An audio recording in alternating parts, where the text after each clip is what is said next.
Kobe Bryant wanting you on his team? That's the highest form of praise.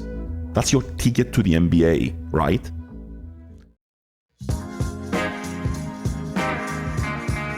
All right, welcome back to another After Dark, everyone.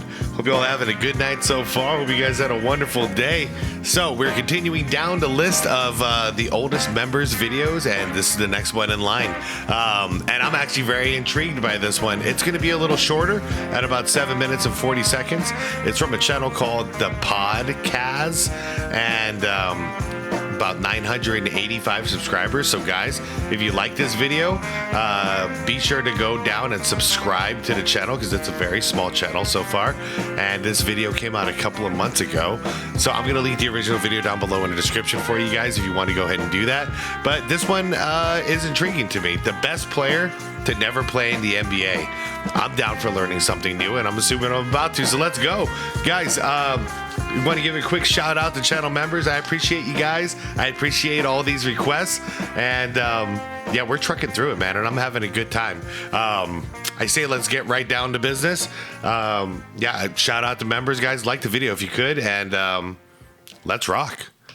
Well, there's a player back in the day that I played against that I wish I had on my team named Diamantidis from Greece. I wish I had him. His length and his size, and he can do defensively. I would have loved to have another player on the wing that can, harass little point guards. So Diamantidis, he's a superstar. Kobe Bryant wanting you on his team? That's the highest form of praise. That's your ticket to the NBA, right? Not for Dimitris Diamantidis.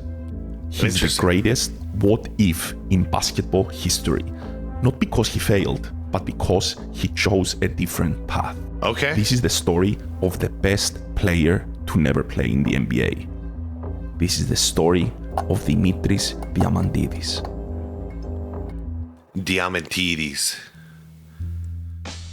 Let me start by saying that if you saw this guy walking down the street, you would never suspect you were looking at basketball royalty. The guy barely looked like an athlete.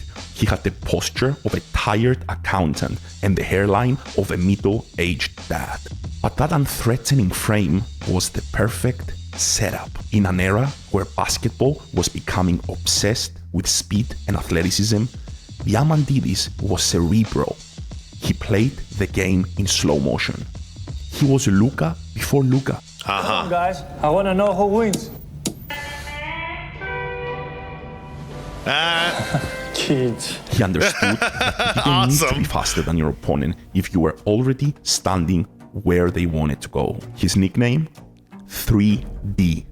Dimitris Defense Diamantidis. His brand was a brand of psychological warfare. He possessed a deceptive 6'5" frame that unfolded into a monstrous 7'1" wingspan, allowing him to invite ball handlers into a trap they couldn't escape. He won the EuroLeague Best Defender award 6 times. Wow. A record that stands as a testament to a player who could control a basketball game without ever having to score. Dude, when this started, I thought he was just going to be an offensive juggernaut because they're comparing him to Luka, 6-time DPOY in his league. Basket. But hold tight. Defense was only half the nightmare. On the other end, he dissected teams with passes that shouldn't have been possible, finding angles that didn't exist until the ball left his hands. Diamantidis turned the pick and roll into high art, manipulating defenses with his eyes and delivering passes so precise they felt scripted. As with every great, the skeptics have always something to say. He's doing it against Europeans. He would never be able to handle NBA athletes. It's funny how much has changed. Now it's like, whoa, if you're doing that against Europeans, you're going to crush the NBA guys. This argument died on September 1st, 2006. In the World Cup semi-final, Greece faced the almighty dream team of LeBron James, Dwayne Wade, Chris Paul, Carmelo Anthony. Shout out to channel members, FIBA and Olympics. They do not like us showing footage on YouTube, so probably going to get claimed, but thank you, members. I appreciate you. And Dwight Howard. They were faster, stronger, younger. They were the present and future of the best league in the world, coming to conquer what they believe is deservedly theirs, the gold medal. Enter Dimitris Diamandidis. He treated the game like a masterclass in geometry, dissecting the Team USA press with calm, surgical passing. He slowed down the tempo until the Americans were playing at his pace, frustrated and confused. The result? Greece put up 101 points on the best athletes in the world. Damn. And Diamandidis was the conductor of that symphony, proving once and for all that high basketball IQ Wait. Okay, never mind. of that symphony, proving Wow. Wow, they beat him by 6. once and for all that high basketball IQ is the ultimate equalizer. Yeah. A game for the history books. That's true. That's true. This was like pure basketball fundamentals. And I remember this USA team very well. I was obsessed with watching during this time. Yeah, this was like all athleticism, basically. You know, like peak athleticism versus peak fundamentals. And fundamentals won out the game. Greece have stunned the United States of America. Wow. And then there is the clutch factor. Diamandidis was an elite defender and a pass-first point guard. But don't get it twisted, he had an uncanny ability to rip your heart out in the final seconds of the game. Is this who I heard KG refer to recently when he said like the Jordan of Greece? Is this who he was talking about? Because I don't know who else he could be talking about from Greece. And a guy who's clutch, he played, you know, amazing on offense, amazing on defense. Who else could it be? I'm curious. That is burned into the soul of every European basketball fan Boris. comes from the 2005 Eurobasket. 45 seconds from elimination and trailing by 7, Greece needed a miracle, and they got it when Antoine Rigaudot cracked at the free throw line, keeping the door slightly ajar. With 11 seconds left and their score 66-64. Tie it with a 2 or win it with a 3. Zisis penetrates in the lane, back out to Diamandidis for 3. Diamandidis hits the 3. France still have time. Rigaudot, desperation, he walks. Greece has stolen the semifinal from France in front of their fans. What a way to win. A remarkable comeback. Diamandidis makes a buzzer beater for the ages. A buzzer beater that sent an entire nation into a frenzy. A moment that's written in the history books, that will always echo into eternity. A moment that made Diamandidis a national hero, a living legend. Now, I'm sure you're asking yourself, if this guy was so great, why did the NBA never got to see him? That's what I'm wondering next. You're exactly correct, sir. And I'm assuming from your intro, he chose not to. But let's see.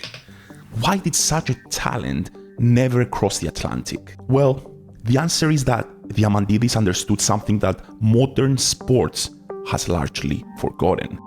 What's that? The value of being a king in your own kingdom. This guy was worshipped by Panathinaikos fans, paid like royalty, and treated like a god in Athens. Diamandidis isn't a tragedy of wasted potential, but a triumph of choice. He didn't need the NBA to validate his greatness. His greatness was so loud that the NBA had to come for him. He left as the EuroLeague's all-time leader in steal and assists, a resume that is virtually untouchable. Actually, the greatest validation in his career never came from a trophy or a stat, but from a quote. Kobe Bryant, the most obsessive competitor the game has ever seen, recognized Diamandidis' kindred spirit, the obsession with detail, the defensive grit, and the refusal to lose. Well, there's a player back in the day that I played against that I wish I had on my team named Diamandidis from Greece. I wish I had him. His length and his size, and he can do defensively. I would have loved to have another player on the wing that can, harass little point guards. But Diamandidis, he's a superstar. When he finally walked away from the game in 2016, the standing ovation felt like hours. Now that you know a little bit about his story and who he is, what you guys think? Do you think Diamantidis would have a great career in the NBA, leading to an NBA championship, or would he be a glorified role player? Let me know in the comments. Wow, what a cool video. What a cool video. Diamantidis. I mean, okay, I didn't know about him. The thing, I recognize his face from watching these games, but I didn't know anything in particular about him. I didn't know any of this stuff, to tell you the truth. Nor did I know that Kobe actually, like, called him out, basically, like, saying he wished he had him, blah, blah, blah, all this stuff. Like, that was cool, man. What do I think about him? I mean, for everything I can see, he seems like the complete package, you know? He's not just doing it on defense, he's like the best on defense. He's phenomenal on offense, unselfish, playmaker, you know, basketball IQ off the charts, clutch. He can shoot. I mean, what's left? Would he be successful in the NBA? I mean, because we're talking about the mid 2000s. Absolutely, you know, because we had guys like Ginobili, Parker, Turkoglu, like European basketball really flooded over the Gasols. Like we had it was like a European invasion at that time, basically, in the NBA, and it was great.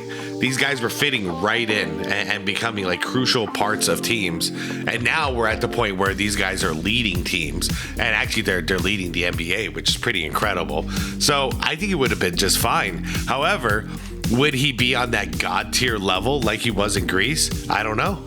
You know, because I know it's a different era or a different decade, but I still remember Drazen. You know, Drazen came to the NBA and like he was on some of our radars, but not all of our radars. Well, you take him back home and he's worshipped like a god. You know what I mean? So how would it translate here? I really don't know, but I think it would have been just fine, especially if he was on a team with a leader that's very common or similar mindset wise, like Kobe, you know, like perfectionist. I think they would have been like best buddies, and they could have been one hell of a duo. So anyways, more importantly though, I'm just glad, forget my opinion, I'm glad to learn about him.